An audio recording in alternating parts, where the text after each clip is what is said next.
Buenos días chicos, el tema de hoy son los fundamentos de la biología evolutiva. Bueno, empecemos.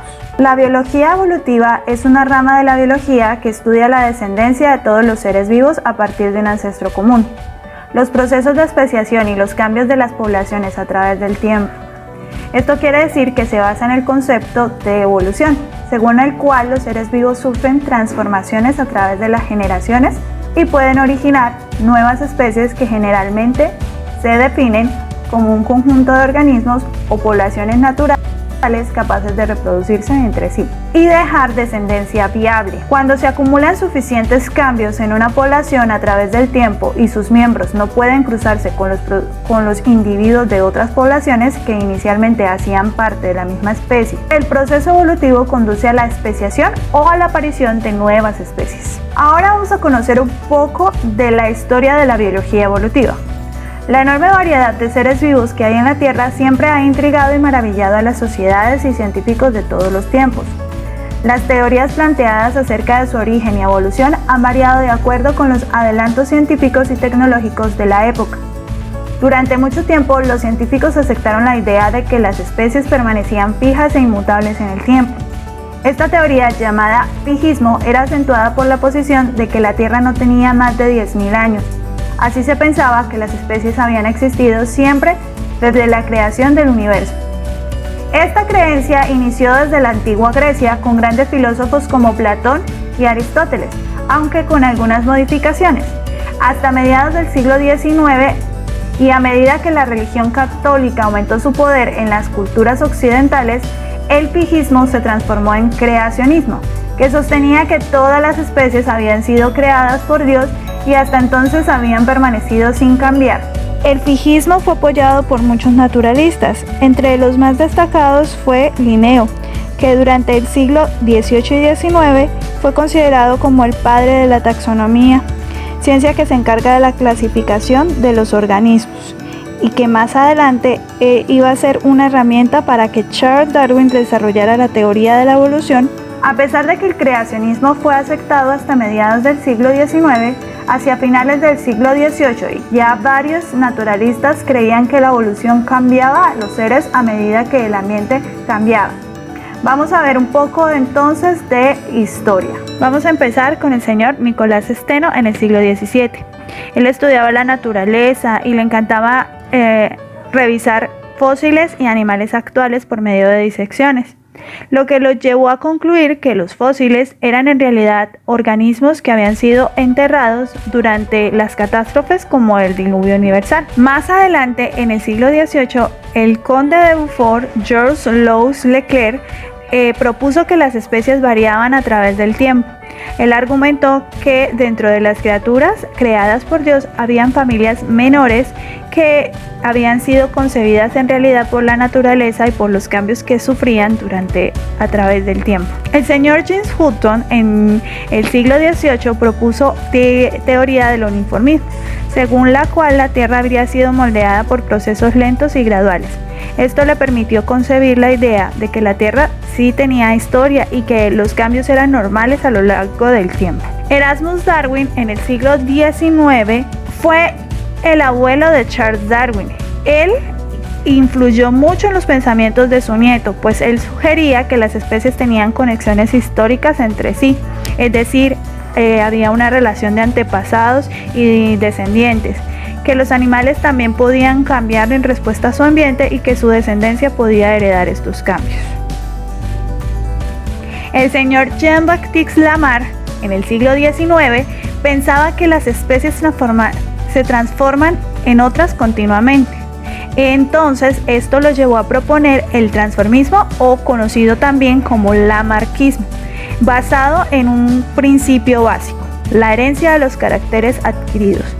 Él decía que las especies evolucionan desde formas sencillas a más complejas y que estos cambios se producen debido al entorno, ya que los seres vivos se adaptan al medio modificando ciertos órganos en función del uso o desuso. Más adelante vamos a explicar muy bien este principio. Georges Cuvier habló sobre el catastrofismo, que establece que grandes catástrofes eran las principales causas de las extinciones y de pues de la aparición de nuevas especies por sucesivas creaciones divinas. Charles Lyell propuso la teoría gradualista, que sostiene que los cambios en la Tierra son graduales y no por catástrofes, como lo mencionaba Cuvier. Y por último, Louis Agassiz propuso la existencia de 50 a 80 extinciones antiguas basándose en los registros fósiles. Él decía que las extinciones seguían un número igual a las creaciones divinas que repoblaban, es decir, que las especies se extinguían y Dios las volvía a crear. Y de todos estos pensadores, el más famoso puede decirse que fue Jean-Baptiste Lamarck. Él logró postular una teoría comprensible acerca de mecanismos a través de los cuales sucede la evolución. Él se encargaba de la colección entomológica del Museo de París. Y al comparar algunas especies actuales con el registro fósil, llegó a la conclusión de que había un conjunto de organismos ya extintos muy parecidos a los actuales, que representaban como una serie cronológica que empezaba desde fósiles muy antiguos hasta fósiles más recientes y terminando en las especies actuales. Por lo tanto, propuso una idea en la que las características de los organismos variaban y los organismos evolucionaban a medida que se iban adaptando a las condiciones cambiantes del medio ambiente. Finalmente, estas adaptaciones tenían que ser transmitidas de una generación a otra. Sin embargo, su teoría tenía algunos errores, pues explicaba la aparición de algunas características a partir del uso y el desuso de estas mismas. A medida que aquellas partes del cuerpo que se usan frecuentemente tendrían a volverse más grandes y fuertes, y aquellas que no se usaban se iban deteriorando hasta desaparecer. Un ejemplo de esto son el cuello de las jirafas. Él decía que el cuello de la jirafa se alargaba a medida que los individuos se estiraban para llegar a las hojas más altas de los árboles y así proveer su alimento, lo que significaba que cada generación de jirafas iba a tener un cuello más largo y que estas características iban a ser transmitidas a los descendientes. No obstante, actualmente se sabe que muchas características no pasan de una generación a otra. Por ejemplo, las habilidades de los hijos no tendrán necesariamente que ser las mismas de los padres. A pesar de estos errores, esta teoría fue la influencia de posteriores pensamientos. Ahora vamos a hablar del padre de la evolución, Charles Darwin. Charles Darwin fue un gran científico y destacado naturalista. Desde chico fue muy curioso acerca de lo que observaba en la naturaleza. Entre muchas actividades, él se dedicaba a coleccionar insectos para estudiarlos. También coleccionaba fósiles y le gustaba clasificarlos según los animales que le recordaban de la actualidad. A los 22 años, tan curioso como siempre, emprendió un viaje alrededor del mundo. Darwin, como todas las personas, tenían creencias y prejuicios. De hecho, él había sido muy influido por su abuelo Erasmus Darwin, pero ese viaje cambió su manera de pensar. Recorrió las costas e islas de América del Sur, Australia y el sur de África, y en su travesía observó objetos que lo hicieron dudar de sus ideas. Las ideas de Darwin sacudieron las ciencias biológicas de su tiempo y aún establecieron la biología evolutiva, que continúa avanzando a grandes pasos desde entonces. Charles Darwin, después de un profundo proceso investigativo, descubrió que las especies evolucionaban con el tiempo, gracias a las condiciones del ecosistema y a partir de un antepasado común, mediante un proceso que él llamó selección natural. ¿Y qué es eso de la selección natural? Es la base de todo cambio evolutivo y el mecanismo con que la naturaleza selecciona a los seres vivos que llegarán a sobrevivir y posteriormente a reproducirse.